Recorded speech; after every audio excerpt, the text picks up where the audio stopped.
ومن يترك باب فاسقة طرقا. Prophet, because it says so in the Quran. And who is the source of the claim that the Quran is from Allah? Well, you can look at the picture, right? The Quran comes from the mouth of Muhammad. Soon, it was written down in book form. So, it turns out that the Quran confirms Muhammad, and Muhammad confirms the Quran. Although the source of the Quran, as you can see in the picture, is Muhammad. The point is, Muhammad said that the Quran is from Allah. This is circular. Muhammad confirms this by his own claim to be a prophet. This is a vicious circle and a logical fallacy. I can't say that I am the President of America because I said so, and my words confirm it. This is illogical. We need independent sources that point to this, sources that were accepted to ensure the president's legitimacy. These are external sources.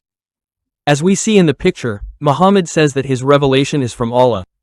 Muhammad says that he is a prophet, therefore, he is a prophet. How do we verify this? The Quran says that Muhammad is a prophet, although the source is Muhammad. Does Islam have independent sources? For example, I give the example of the Exodus from Egypt. During the Exodus from Egypt, God asks the people, are they ready to accept him as their God? They agree. That is, the people agree with God, saying, okay, we will accept you as God. And God then sets his own criteria, as well as criteria for determining a prophet, by which one prophet can be considered legitimate and another not. That is, people look at a person and, according to God's criteria, which he set, with which they previously agreed, they determine a prophet.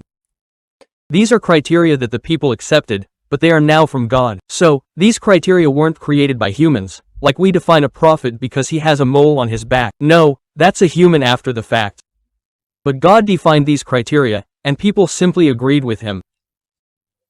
If Muhammad claims prophethood, there must be criteria set by God himself by which we accept Muhammad as a prophet.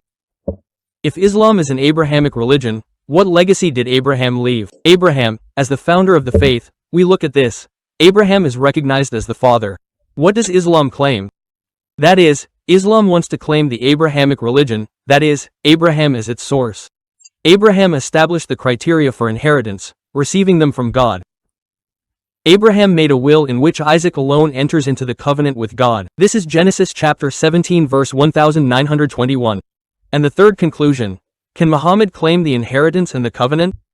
Regardless of Muhammad's wishes, he is not included in the covenant or inheritance of Abraham as the successor to the prophetic line. He is merely the leader of a great nation, not the successor to the prophetic line. Abraham's inheritance, which he received from God, is a childish example, just a childish example for the sake of analogy.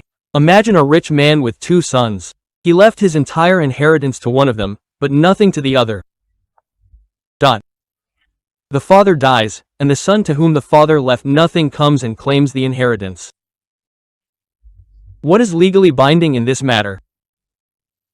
The inheritance established by the father himself, the will, or the words of the son claiming the inheritance.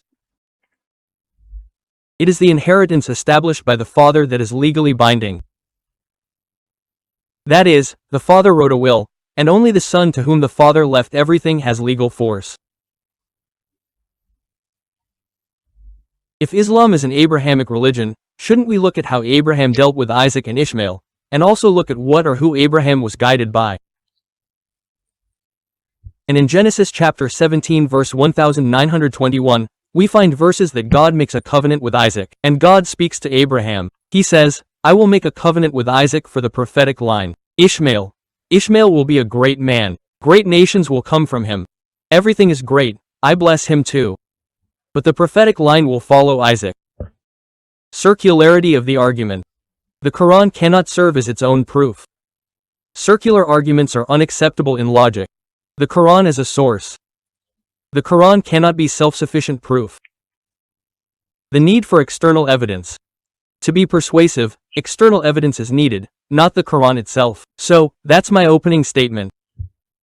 You can also see here that Muhammad says that his revelation is from Allah. And the Quran confirms that Muhammad is a prophet. It's a cycle that goes around in circles.